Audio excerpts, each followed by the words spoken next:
story of Exodus, God's pursuit, deliverance, and call of His people. He raises a man, Moses, whose name literally means drawn out. Drawn out of the reeds, called to great purpose, great action, to bring God's great redemption to His people. The story we share as the people of God, from darkness to light, death to life.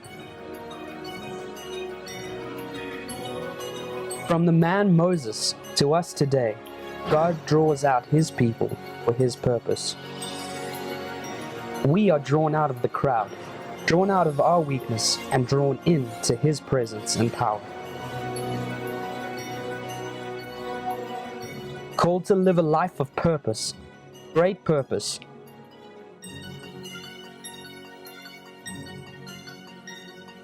Drawn out, the call of Moses, God's purpose for you. Isn't that cool? It's very cool. We've been in this series, Drawn Out, looking at these big significant moments in the life of Moses, and each week there's been a picture of the moment, and if you on your way out want to take a look at it, we actually have the entire portrait that was done, each of the 5 weeks, each of the 5 drawings, all out there. You can see it. It's amazing. Our creative team has done so well. But I'm excited. Yeah, you can give that a hand. I'm excited to be preaching today because this is closing off this Drawn Out series. And if you've been tracking with us, we're actually closing out our time in the book of Exodus. And this is where I want to start. Slight sidebar, but it's going to make sense to where I'm going. It's on Instagram now, so I feel like it is as public as you can get it. But my wife, Nikita, and I are expecting our second child. And so that's very exciting. So we have a little 14-month-old little girl, Lilybeth, and now we are expecting a sibling to be joining her.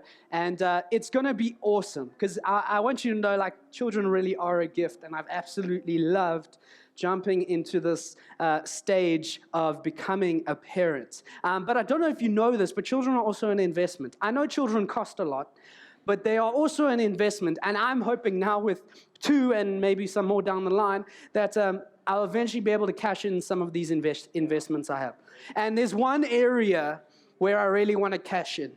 And you'll probably know it if you're a parent. There are things in your house that you don't like doing that children can do.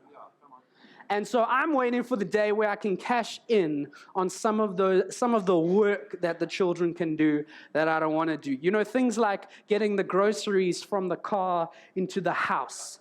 That, like, why else have children if they're not going to become the mules that will carry the groceries from the car to the house? And I don't know if you're like me, because I mean, up until this day, I'm it in our house. I was it when I was growing up. You can ask my mom, you can ask my wife. To this day, I don't like it, but I'm the type of guy who, when we're trying to get the groceries from the car to the house, I will make one trip and one trip only. Who is with me? It doesn't matter if it's it can be the big macro shop. Pack me up, I'm going. It's one-time deal. I'll have 20 bags. It will be 100 kilos of Domestos, but I'll get it there. Because I don't have time to do multiple trips. This is where it plays out. I told you it was going to connect. I really believe that when we're talking about the journey of purpose in our walk with God, we so desperately want it to just be a one-trip thing. We want to get it all in one go. But I hope that you've seen through the life of Moses and through this series, it's not a one-trip kind of a thing. It's actually a process, and God's going to have to take us through steps. He's going to have to draw out that great purpose in each and every one of us. And that's going to take some time.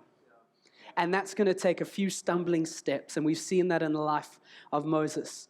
I told you this is, if you've been tracking with us, we really committed to, we will be in the book of Exodus for the entire year. And this will be the final preach in it. Next, after the 17th, we get into Advent and the Christmas season. So this is it. Well done, you've tracked with us. But just as City normally does, we don't go about it the expected way. Our final preach in Exodus is not going to be in Exodus. Is that okay? Because we're actually going to be in Deuteronomy 34. And it's actually so fitting because it is the death of Moses. And there is such a great connection between the book of Deuteronomy and Exodus. Both were written by Moses. And Deuteronomy actually means the second law. So it was the second giving of the law. And it was important because in the words of Moses, this would be his final, what he would leave with the people of Israel as they went into the promised land without him. He was going to die. The next generation would take over. And this is what he had to say. And I think it's so important and so fitting that we end there. That's where we end, at the death of Moses, this moment of handover. And when we see this 120 years of his life and the journey of purpose that God took him on, we have so much to learn and see. And so Deuteronomy 34, I'm going to read to you from verse 7. You can follow along with in your Bibles, otherwise follow along with me on screen. It says this: Moses was 120 years old when he died. His eye was undimmed and his vigor unabated. And the people of Israel wept for Moses in the plains of Moab 30 days. Then the days of weeping and mourning for Moses were ended. And Joshua the son of Nun was full of the spirit of wisdom, for Moses had laid his hands on him. So the people of Israel obeyed him and did as the Lord had commanded Moses. And there has not arisen a prophet since in Israel like Moses, whom the Lord knew face to face. None like him for all the signs and wonders that the Lord sent him to do in the land of Egypt, to Pharaoh and to all his servants and to all his land, and all the mighty power and all the great deeds of terror that Moses did in the sight of all Israel. Would you pray with me? Father God, Lord, we come and we gather as your people in this place, under your word, looking for your truth, desiring that your love and your affection for us would again be revealed to us. Lord, I am one of those crazy people who believe we can walk in the door into a place like this, gathering like this, and your spirit can absolutely change us so that when we walk out, we're different. It may be crazy, but I believe it with all my heart because I've seen it happen time and time again. You are faithful in it. And so, Lord, it's my prayer that each and every one of us, as we walked in the door, wherever we find ourselves, whatever we are carrying, whatever burden there might be, whatever circumstance there might be, whatever celebration there might be, I pray your truth and your love, as it gets revealed to us again, would change us, transform us, so that we walk out different, so that we walk out cared for, challenged, encouraged. Lord, we want to see you move in this place. Would you be with us as we do this? Would you be glorified? Would you be with me as I speak? Be over my words. We love you. We want to see you move in this place. And everybody said, amen. So we get to the end of Moses' life. And I hope through this journey and this process, you've seen the move of Moses from being quite selfish and focused on himself to actually now being the leader of Israel, where his focus is now selfless and on the well-being of all the people of Israel. And this is the big idea that we're going to be speaking about today. I wholeheartedly believe, based on the life of Moses and what we've seen in this journey of purpose, that God's call and his purpose actually should always outlive you and me. I really believe that if God is going to draw out great purpose in you and me, that purpose actually should outlive us. Because when we look at Moses, we see the purpose of God outlive him. We see the legacy of what happened through his life, and it echoed for thousands and thousands of years all the way into today. I believe that's how the purpose of God works. I believe that's how the purpose of God will work in you and how it will work in me. The question is, are we going to jump onto this journey to the point where that thing will actually outlive us? And there's a concept and a phrase I'm going to be throwing out the whole day, and I want to explain it. But it's this. I believe we're seeing a faith that makes a futurist. And I think that's what was happening with Moses. He had a faith that made him a futurist. And this is what I mean by futurist. It means someone that is concerned with or is able to envision the future based on what's going on in the presence, what's going on in them, what's going on around them, and then seeing what will actually go beyond them. I believe that's the kind of faith God is calling us to. A faith that makes a futurist. And so that's what we're going to be talking about today. We see this shift of Moses from being not just concerned with his present and his future, but actually being concerned with the present and future of all the people of Israel. And I want to take you right back to his call, right back to his moment where God gave him this big purpose that he would draw out through the life of Moses. It's in Exodus chapter 3, and it's right back in the burning bush. We looked at it earlier. In verse 8, God says this, "And I have come down to deliver them out of the hand of the Egyptians, and to bring them up out of that land to a good and broad land, a land flowing with milk and honey." Here in Deuteronomy 34, at the death of Moses, and I did mention to you that Deuteronomy is written by Moses. I can tell you Deuteronomy 34, the death of Moses was not written by Moses. He didn't record his own death. So don't worry there. Most scholars agree under Joshua's leadership, which came next, this chapter was added to really bookend the Pentateuch, the first 5 books of the Bible that were written by Moses, to give them their entire bow in it. But in this time frame of Deuteronomy 34, where we find the nation of Israel, they are actually on the outskirts of the promised land, in the plains of Moab, where Moses has now died. God has just shown him the promised land. He had actually said, "You will only see the promised land, but you won't enter it." That will be the next generation who do that. Your successor will actually lead the people into this promised land, and they will conquer the enemy people that are there. And this will be my gift to my people, that they will possess the land. Now, I want you to see both those things were in God's purpose originally in Exodus chapter 3. And yet we have Moses die in the midst of it before it's fully realized. I want you to see that the purpose was accomplished, because Israel would go into the promised land. They would conquer those people, and God would give them their land.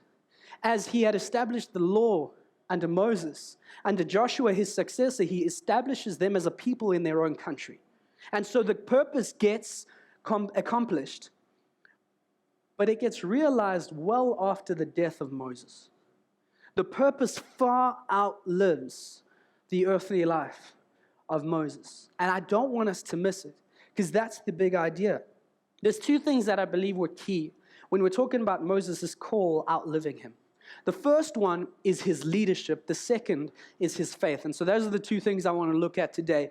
Point number 1, leadership for the future. I believe that's what we see when we look at Moses. And there's 2 things, 2 big headings I want to pull out of this leadership that Moses shows. The first one is a godly view of leadership. In verse 8, it says, "And the people of Israel wept for Moses in the plains of Moab 30 days. Then the days of weeping and mourning for Moses were ended." Now, this wasn't just a good view of leadership and a godly view of leadership on the part of Moses. This was actually a godly view of leadership on the part of Israel, the people. Because I want you to see that there was a mourning period when Moses died. Now, the normal mourning period in Israel for any person would be 7 days. But for notable figures, it can be extended to 30 days, and we see that here with Moses. When you're talking about Moses, you are talking about a significant character in the history of Israel.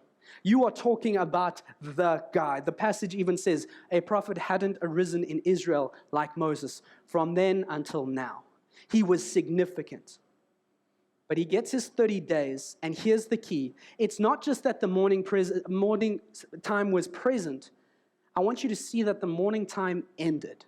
That there was a time where they honored Moses, where they were sad, where they gave him the honor that was due him by extending and giving him the 30 days. He was a great leader. He was significant in their history. But there came a time where mourning was done because we have things to do. I want you to see how God's purpose is more important than the leadership they see here, because it actually will outlive the leader that God had given them. Because God was setting up a people in a country that would be theirs. And this is a godly view of leadership, because it puts the ultimate authority in God's hands. It puts the ultimate authority in God's purpose being played out through our lives. I don't want you to miss that. I really believe that because we can get an unhealthy view of leadership, we often start to believe this lie. The lie that not everybody is called to be a leader. Now, I do believe that there are people who are specially gifted for leadership. But the question is not, are you gifted for leadership? The question is everybody called to be a leader? I believe when you look at God's kingdom, when you look at His word and His truth, every single one of us is called to be a leader. Because here's the mistake we fall into. Here's the trap we fall into. We believe leadership is all about position. We believe that leadership actually is dependent on authority, and that authority has to be given. So give me the authority, give me the position, and then I will actually lead. In God's kingdom, that's not how things work. Because God doesn't raise leaders to position, God raises leaders to purpose. It's not about the position, it's about the purpose. And I hope you've seen throughout this entire series that no one is exempt from the purpose of God. Every single one of us is being and has been drawn out for great purpose. God has something that He will do in you and through you. And so if everyone is called to this great purpose and God will draw it out, then God is actually going to call each and every one of us to be a leader in that. Now, for some of us, it may mean that it's going to take us to a position like Moses. But there is no one who will be exempt from being a leader in God's kingdom when we're talking about the journey of purpose. God will draw it out in every single one of us. No one is exempt. No one is left out. That is a call on you, on me, on every single one of us. That's a godly view of leadership.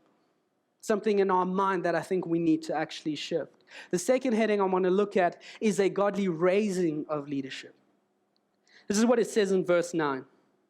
And Joshua, the son of Nun, was full of the spirit of wisdom, for Moses had laid his hands on him. So the people of Israel obeyed him and did as the Lord had commanded Moses. I want to talk about a godly raising of leadership, because I believe when you look at God's word and God's wisdom, raising leaders always has the language of building. God actually will call us as we raise others to build others. And we see this in the life and the leadership of Moses and his handover to who would come after him, Joshua the son of Nun. And this is what I want to start with. Because as Moses begins this thing, he's getting to the end of his life, he's realizing the purpose is still going to have to go on after me. He does a very important thing first. Number one, he asks where to build. In Numbers 27, God tells Moses again, you will not enter the promised land. Only the next generation who has been raised up will enter and will actually take possession of it. And Moses rightly sees that Israel are going to need a leader after me. But I want you to see that he did not say, cool, here's my guy. This is my choice. I'll pick my successor. He actually uses a phrase, hey, we need a leader because otherwise these people will be a sheep without a shepherd. He doesn't go and say, hey, this is my idea for who should be the shepherd. What he does is he asks God. And God says, this will be your guy. This is my choice. Joshua, the son of Nun. Moses asks where to build. And I think the key Moses had here was that he understood authority. He understood the balance of authority. He understood that he was a man with authority, but he was also a man under authority. So often we get that mixed up. We get that wrong. But the truth is, whatever position of leadership you can find yourself in, you will always have some level of authority, and you will always be under some level of authority. Even if you're like Moses, and actually the only authority above you is God himself, the ultimate authority. He asks where to build. He doesn't make his own call. He doesn't go his own way. He goes to his authority, God himself, and says, where do you want me to build? And then when he gets the answer, he begins to build up. That's the second thing I want to talk about. And this is so important because I think we get this so wrong when we talk about leadership in any context, in church, in organizations, in teams, in the business world, even in our household. Like when any form of leadership, we get this thing wrong. Because there's this key phrase in the verse, and it says, Moses had laid his hands on him. Now, there was a moment where Moses actually laid his hands on, prayed for, and commissioned Joshua, you will be the next leader, you're the guy. But I want you to, I don't believe that phrase was just talking about that moment. Because I believe Moses had laid his hands on Joshua in such a way that for years, over a long period of time, he had been building up.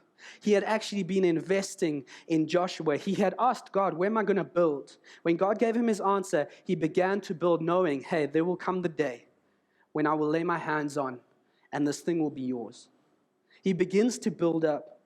And the truth is, Joshua was not a shock choice. Joshua at this time was a significant leader within Israel. He was a warrior. He had led their armies in battle. He had a gift of wisdom that God had given him. He clearly had a gift of leadership that God had given him. But if you think for a moment that Moses was not there nurturing, cultivating that gift, you're getting it wrong. Because Moses knew these are gifts that are given by God, but these are things I can actually help cultivate in you. Because I know what it takes to carry this weight, to carry this responsibility. And so he has moments where he begins to cultivate the gift of wisdom. It was a gift given by God, but now Moses says, cool, let me model for you what this actually looks like in leadership. And so there were so many examples of it throughout Exodus.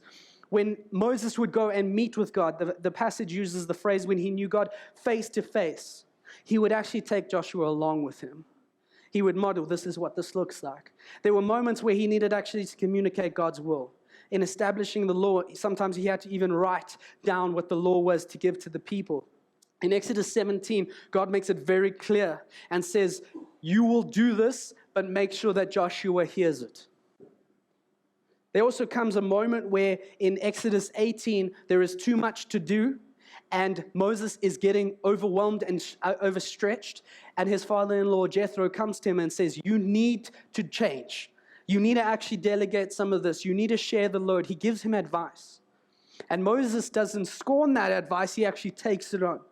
He changes his mind and says, you know what, I do have limits and I need to share this load. And so he models for Joshua, hey, I'm going to take advice. This is not going to be some autocratic thing where it's my way or the highway. I actually will come under someone else's advice when it is helpful, when it is wise, and I will change course. He also has a moment where he redirects and actually corrects Joshua's thinking. There's a moment in Numbers 11 where the Spirit of God fell on a group of the elders of Israel and they began to prophesy. And it's quite a freaky thing to happen in the Old Testament. It didn't happen too often. And so when the Spirit fell, they're beginning to prophesy and speak the word of God. Joshua actually tells them to stop and says, Moses, we need to stop these guys. This is not how it's supposed to be. And Moses corrects him and says, hey, do not stop the Spirit of God when it falls, because this is something to be encouraged, not something to be quenched. And so he corrects. And then comes the moment where he does lay hands on Joshua and says, this is the guy.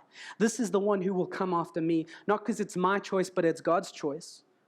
And so he communicates to all the people of Israel, this is the handover. And that's such a helpful moment in even just cultivating what will come next. Because what does it say about the people of Israel? That they followed Joshua like they did Moses. Why? Because they had seen Moses build up Joshua. They had seen Moses put his faith and his trust and commission Joshua, you will be what's next. He cultivates this idea of wisdom and begins to model what this looks like.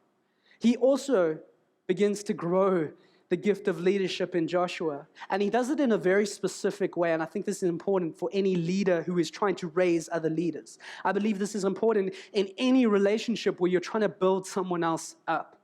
There will be moments where there are battles to fight. And there was battles for Joshua to fight. But Moses actually allows Joshua to fight one battle at a time. He gives him the grace to actually fight one battle at a time so that he could grow in confidence and in stature. In Exodus 17, there's this moment where a battle is raging in the valley. Joshua is leading the army. For him, the battle was physical.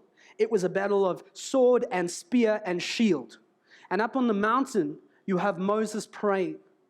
And as he raises his arms, Israel is victorious. But the moment his arms start to drop, the enemy starts to take a hold. And Aaron and Hur go and help him hold his arms up. Now, in that moment, you had a physical battle going on down in Joshua's valley. But up on the mountain, you had Moses fighting not just one battle. It wasn't just physical. It was mental. It was emotional. It was even spiritual. And there's this moment where Moses says, cool, I'll fight these battles for you so that you only have to fight that one, so that you can grow in confidence and in stature, because there will come a day where you will lead all Israel, and you'll actually have to fight every single battle for them. You will actually have to, on every front, fight the battle for them. He eases Joshua into it. He allows him to grow, and he allows him to get a confidence in his leadership. It's an important moment for anyone that is investing in someone else. There'll be some battles you'll have to fight and shield them from, because their time will come when the battles will be theirs. But we need to create space in that moment. We need to create a safe space in that moment. I know I'm talking about leadership. I'm talking about investing in raising leaders. Because when we talk about raising leadership, according to God's wisdom, the language is always build, build, build. But can I tell you, in every context, there is someone that God will call you to build into. And there might even be little moments, little conversations you have, a stranger you meet in a coffee shop. And can I tell you, even in that moment, you can build up. Even in that moment, you can help raise up. It might not be a formal thing of I'm raising you up in leadership in our team, in our organization, in our church, whatever it is. But there might just be a moment where, hey, I can build you up. Moses asks where to build. God gives him the answer. And he begins to build up Joshua for what he would take on in leading the entire population of Israel. Third thing I want to pull out is this. He builds away from himself. If you've been around any of our staff, if you've been around any of our leadership, this is something we will often speak about, that we want to be leaders that build away from ourselves and not toward ourselves. Because this is the usual problem. You will have a leader of a team, and then what do? They will pad their weaknesses in the rest of the team. And so let me just get guys who can do well what I can't do well. Now, that's not a great space for raising leaders. That's actually building toward yourself, and often it's building towards your gifting. Hey, this is where I'm strong. Let me pad where I'm weak. And often it plays out because you'll have a visionary leader who has the dream and the vision and where we're going, and then they're flanked by a lot of operation-type execs who can make that thing happen. That's often how it plays out. But because the strength of vision and leadership is there and present, it becomes a bit awkward for anyone else who has the beginnings of that gift. Anyone who has the potential for it, because the strength is filled. The strength is present. And so it naturally then gets pushed out. And so you will have a leader surrounded by a lot of functioning. You'll have a leader who's got a lot of operators around them. It's not a helpful environment for raising up leaders, because it builds toward, it doesn't build away. An example of this is Microsoft. I don't know if you know Microsoft's history of their 3 CEOs they've had. First one was obviously Bill Gates, their founder. Massive innovator, massive visionary leader, absolutely changed our world. And when he left Microsoft as the CEO to go and focus on his foundation, Microsoft was the dominant force in the tech world. At that time, all the devices in the world, 95% of them had a Microsoft OS on it. He left Microsoft on top of the world. And he handed over to a guy called Steve Ballmer, a guy who had been on their team, been through the journey. And Steve Ballmer was not like Bill Gates. Steve Ballmer was actually an operator. Steve Ballmer was a great salesman. Now, if you looked at the 14 years of Steve Ballmer's time at the helm of Microsoft, and you just looked at numbers, you probably think he was a phenomenal CEO. In his time, they tripled their income, they doubled their profits, he launched the Xbox, there were some cute fuzzy things that he did. But if you take a deeper look, what you find is actually short-term success at the cost of long-term gain. Because during his 14 years, Microsoft lost out and didn't execute anything on the 5 major trends and turnarounds in the tech world. In search, they lost out to Google. In smartphones, they lost out to Apple. In mobile operating systems, they lost out to Google and Apple. In media, they lost out to Netflix and Apple. And in cloud services, they lost out to Amazon. So that by 14 years later, under Steve Ballmer, you had, I think it was 3 billion smart devices on the planet. Less than 1% of them had a Microsoft operating system on them. There was no innovation. He didn't actually take them forward. He was an operator, so he took what they did and he did it better. He didn't see what was coming in the future, and so innovation got pushed out. It's not like Microsoft wasn't putting money to these things. They were. But you can tell where the focus was. And then after Steve Ballmer, they realized their mistake, and they put in a guy called Satya Nadella. And he changed the game. Because at that point, Microsoft was teetering on the edge of irrelevance. And he began to bring back a sense of innovation and a sense of focusing on the future and going to the new. And so he got them involved in conversational AI and augmented reality. He actually took Office and made it cross-platform, which was a swear word under Ballmer's time. And he started to embrace the world was changing and we need to keep up. And so he began to turn things around at Microsoft. The problem was leadership that builds toward itself versus leadership that builds away from itself. The problem was creating a space where leaders can be raised versus a space where leaders can't be raised. Moses' leadership didn't just see the need for the next. It didn't just invest in the next. It actually saw this is what we will need in the next season. He knew you're going into the promised land. There are enemy people there. And so I'm going to ask God, who knows the future, who do we need? Because we don't need a Moses type. We need a Joshua type because we need a warrior who's going to lead our armies and take over and conquer those lands. He knew what was in the future. I can tell you, I'm going on nearly 10 years being around church staffs and church teams and being in different levels of leadership. I've been in environments where you have guys who are the leader types that build toward themselves. It's not a great place to be when you're a young leader because there's no real space for you to take ownership. There's no real space for you to give something a go, to actually try flex in some sort of innovation. And it actually breeds really insecure leaders. People who lead toward themselves, who build toward themselves, actually become quite insecure because they believe they have the entirety of the plan. They believe they have the entirety of the vision. And so anyone else who starts to raise up now becomes a threat. It's a dangerous place to be, and I don't believe it's what God is calling us to do. I believe God's calling us to raise leaders. And to do that, that means we have to build a way. And to do that, that means we're actually going to have to do like Moses and fight some battles so that you can fight a battle. So that you can grow in confidence, so that you can grow in stature, so that you can actually get a hold of that gifting God has in you and start to empower. I often use the phrase like, leaders need to self-replicate. Let me explain what I mean by that. I don't mean you need to make a little mini you.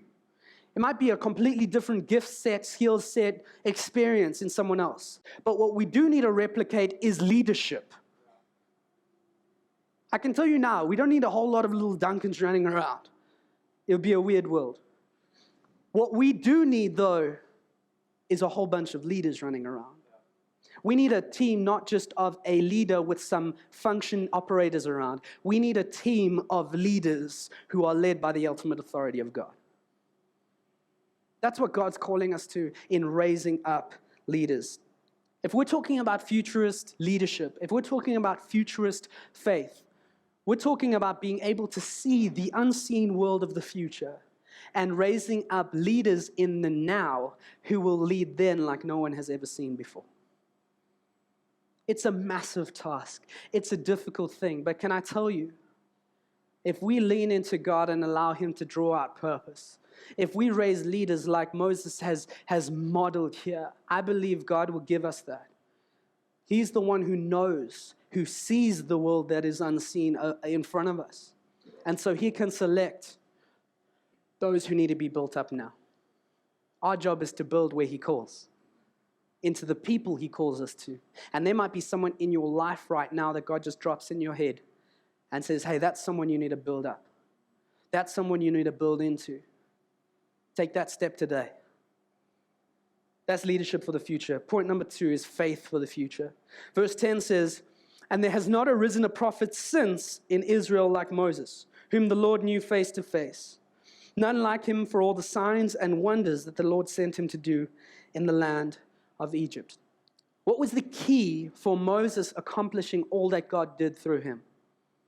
I can tell you now, it was not that Moses was so impressive. It was not that Moses had so much skill or was so powerful. The answer actually is faith. And faith is something I think we get so wrong because often we believe it's something we create and conjure up within ourselves. What I want to highlight here in faith for the future is that faith ultimately is a gift of God. Faith is a gift from God, and so it actually has nothing to do with us. It has nothing to do with our skill. It has nothing to do with our effort, our action, our striving. It's not something we conjure up. This is what it says in Ephesians 2:8. For by grace you have been saved through faith, and this is not your own doing, it is the gift of God. When we look at the faith of Moses, the faith that makes a futurist, I really do believe that we're seeing a beautiful picture of the gospel. We're seeing a beautiful picture of the good news of Jesus. That in fact, it has nothing to do with us and everything to do with him. It says in Ephesians 2 that for by grace you have been saved. Can I tell you, grace is undeserved favor. That means the favor had to come from something external. Faith actually, in its original meaning, faith means to be persuaded. Can I tell you, you don't get persuaded by something internal, you get persuaded by something external. The problem is our internal. We have this thing called sin.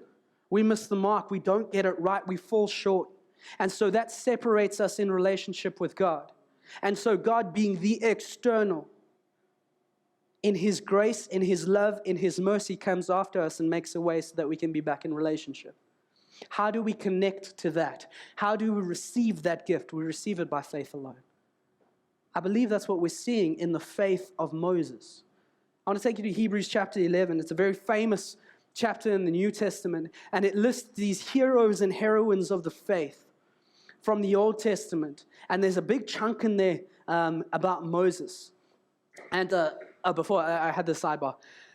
Last week, my wife, Nikita, runs our kids ministry. Last week, they were speaking about salvation, and one of your kids asked this question. It was phenomenal. Because I'm saying, if you're in grade, like I think it was grade 2, grade 1, you're thinking like this is cool. The question was, how were people in the Old Testament who came before Jesus came, how do they actually get saved and go to heaven? That's a great question when you're 7 or 8 years old. Like, you're thinking deep. Hebrews 11 has the answer. Because it lists these characters, these people from the Old Testament, who all they had was the promise of Jesus, unlike us who have the person of Jesus. And it says, by faith, by faith, by faith, by faith, by faith. By faith in the promise of the coming Jesus, they actually get it attributed to them as righteousness, so that they can be ones who are called saved. It answers the question. And this chunk of Moses' life in Hebrews 11 says this, verse 23, by faith, Moses, when he was born, was hidden for 3 months. Can I tell you, if you're an infant, and we're talking about faith being enacted, that was not something that an infant brought up in themselves. Verse 24 says, by faith, Moses, when he was grown up, refused to be called the son of Pharaoh's daughter. Verse 27, by faith, he left Egypt, not being afraid of the anger of the king. Verse 28, by faith, he kept the Passover and sprinkled the blood. By faith, by faith, by faith. Not something that's created. Can I tell you, faith is not a tool we create. Faith is a weapon we are given to wield. And constantly through the journey of Moses, we see him wielding the weapon God gave him in faith. He receives it and he wields it. And what do we see happen? Great things get accomplished. Not because of him, not because he's so impressive, but because God uses him And the connection is faith. We also fall into this trap when it comes to faith. We had a trap we fall into with leadership. We have a trap we fall into with faith. Sometimes we can get so focused on our present faith, the present focus of our faith, and we forget actually that there is a faith we need to have for the future. We get our focus wrong. Hebrews 11 verse 1 actually gives a definition of faith. And it says, the assurance of things hoped for, the conviction of things unseen. Do you see how inextricably connected faith is with the future focus? Because I can tell you, the faith that God's calling us to, the faith God gives, the faith that we see evident in Moses, has to and should be a futurist faith. I don't believe faith actually can be anything but futurist. Because if it's present focused, faith will just affect you.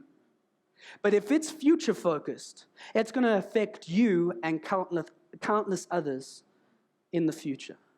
We see it in the life of Moses because the legacy of his faith that is left thousands of years all the way to today, as it has an impact and effect on it's dependent on where it's focused. We get our faith just focused on the present. It's all just about the now. And God says, my faith is so much bigger than that because its focus is actually the future and the things to come. Now, there's a practical handle I want to put in your hands right now. Because when we talk about a futurist faith, I believe it can do amazing things for us right now, today. I believe there's two big impacts it can have on you and me. Number one is I believe it can give us power in our future focus, but I also believe it can direct us in where we should be investing now. So it's going to give us a focus on the future, but it's also going to dictate where we should be investing now, because that will then leave a legacy that goes into the future. This is what it says in verse 13 of Hebrews 11. These all died in faith. That's the whole list in Hebrews 11 of Old Testament heroes. Not having received the things promised, but having seen them and greeted them from afar. Verse 14 says, for people who speak thus make it clear that they are seeking a homeland.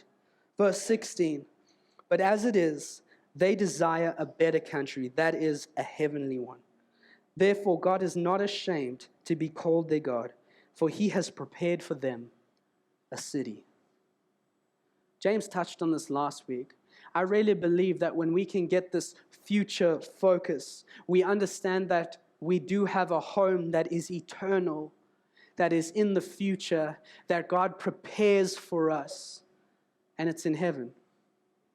A place of God's complete redemption of all creation. It says in the Bible that he will wipe away every tear, that it will be a place of no pain, no suffering, no disease, no famine, no war. It's a great focus to have. It's an amazing thing to know that God prepares for us a home. He prepares for us a city. But I don't want you to miss this. That we are built for a future we don't see. God builds us, and our faith connects us to it. That future is something that we might not see right now. But the faith God gives us connects us to it. And what that does is actually start to affect our present and start to direct where we will invest now. And so suddenly we have God's mandate and mission right now flowing out of the future focus that he has given us. And there's so many of us are going to need to know that there is a future home available to us, that there is an eternal home available to us, that this temporal thing right now is fleeting. It will let you down, but that thing won't. And so we actually now have the privilege of being able to invest now to leave a legacy so that heaven can actually get filled up. So that people know that they have a citizenship, a homeland that is actually in the future in heaven. It's such a comfort, but it means that we have a mandate now. It means there actually needs to be some investment now. God is preparing that city in the future, but I don't believe it's an accident. I don't believe it's a mistake that God has placed you right now here in this city, in this community, in this family. And so we want to give you an opportunity even today to actually be able to practically invest in this place now. And so we're going to be having, after the gathering, a volunteer rush where you can actually sign up for a serving team in 2020. Our goal is we need 70 new volunteers by the end of today. It's a big goal. And here's why I believe it is so important for us to be serving and investing here where God has placed us with the focus on the future that He's given us. I believe it is so key in your and my purpose journey. Now, you might think that sounds a bit weird, because am I saying that our big life, God-given purpose is to become a host on a Sunday? I believe it's a part of it. Because as we've seen, the purpose journey is a process. There are so many different steps. And when we have the future focus that God is preparing a home, that He's the one who has a mission, that He's the one who has given us a mandate, we know that there is no small step and big step. There's no significant step and insignificant step. Everything actually matters. And so even in our serving here, even in the things that might be tedious and mundane, serving in a parking team or on a creative team or serving as a host, whatever it might be, we know that actually God is doing something in us. In this Hebrews 11, we see in a few verses the whole life of Moses laid out. He was 120. This was the highlight reel. Can I tell you that God had been working the process and drawing out a purpose? Do you think somewhere in the 120 years there would have been some small serving steps wherever God had placed him? Do you think when he was in the wilderness in Midian, there were not a few small serving steps where he was investing in the now, and we see the legacy that it leaves? God's placed you here for a reason. You'll often hear us talk about this place, this community in the language of its home. It should feel like home. We will tell you, welcome home. We don't do that by mistake. We do that intentionally because when you look at God's word, it always speaks about the family of God. It always speaks about a community of people who will care for each other. It talks about the local church as a home. And there are so many people that don't have a home, but can make their home here and know that they have a future home that God prepares for them. And we get it mixed up because we know that home is a place of relaxation, of being recharged, of being restored, of being cared for. But we forget that home is also a place where you will do some work, where you will invest some time and effort. There'll be the moment where you get on your hands and knees and clean a floor. There'll be a moment where you do the dishes because it's your turn. Why? Because everybody in the house will benefit from what you're doing. Everybody who will come and visit the house and hopefully stay will benefit from what you're doing. And so wherever you find yourself, if this place is your home, you need to be serving here. We will find a place for you. There is always space for another volunteer. We need 70 today. Hopefully we smash far more than that. Because every single team is in need. Our entire Next Gen department, from City Kids to City Crew, our preteens, to core, our high school students, are literally investing and raising up the next generation of leaders who will lead us. They need you. They need men and women who are going to take the time to build up those who are young, to fight some of the battles for them because they're going through a lot. But they're worthy in the kingdom, because they are the ones that will go into the next. They are the ones that will lead the future that we haven't even seen yet.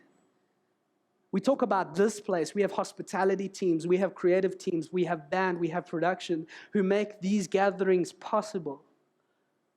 We create an atmosphere for people to walk in the door. And I prayed it in the beginning. I've watched it happen. People walk in the door. They experience God here. And they leave completely transformed and changed.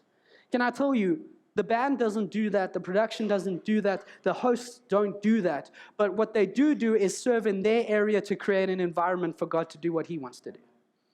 And to be a part of that is crazy.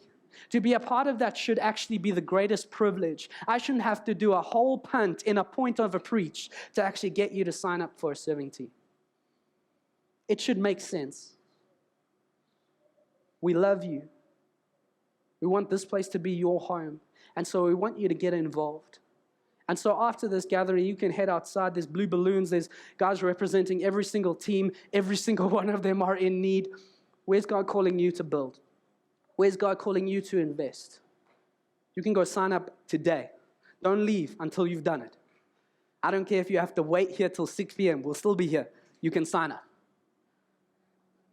As the band joins me on stage, I want to give a final word on Moses and this entire series. Because there's some things I want to quickly recap and remind you of because they're so important. But then there is something I want to leave us with. And I believe it is just the mark of Moses' life.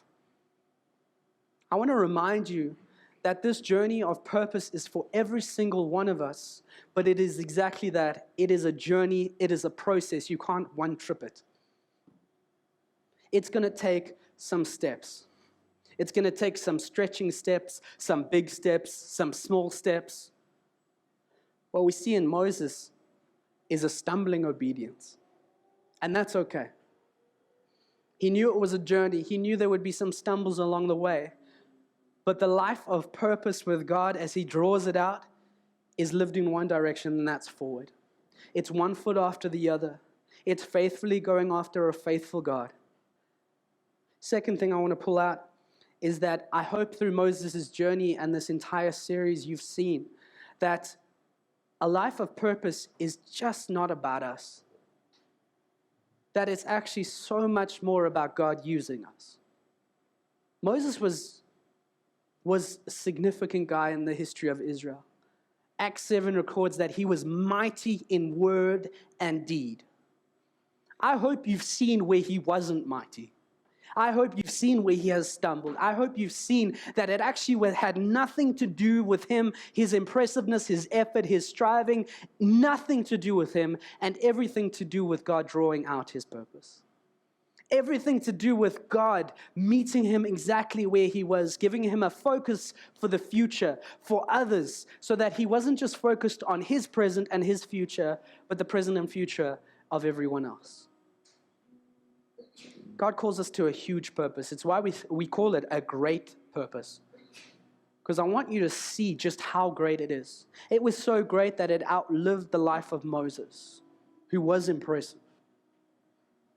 It was so great that it radically changed the history of a nation, God's chosen people in the Old Testament. It radically changed us because we're talking about it thousands and thousands of years later. The legacy is huge. Are we going to be the type of people who have a purpose that outlives us? And this is the last thing I want to leave with you. The very first verse we read in Deuteronomy 34 in verse 7, it says this: Moses was 120 years old when he died. His eye was undimmed and his vigor unabated. I truly believe when we're talking about God drawing out great purpose, in Moses we see life lived like God designed. Because he gets to the end of his 120 years and his eye is undimmed and his vigor is unabated. How many people live their life to the point where they wind down in the end? He didn't. He didn't grow dim. The lights didn't go out. He didn't just coast home. He never gave up every single step of the way. He served God. He loved God. He went after God till he took his last breath. My question is, because it's relevant to all of us, I don't think there's anyone here who's 120 plus. Will we get to the end of our life and have it said of us that our eyes were undimmed and that our vigor was unabated? This is what purpose does. It's different in different stages, but it is always going forward to a future that God prepares. And so it doesn't wind down. It doesn't just coast home. It gets us excited. It gets us serving.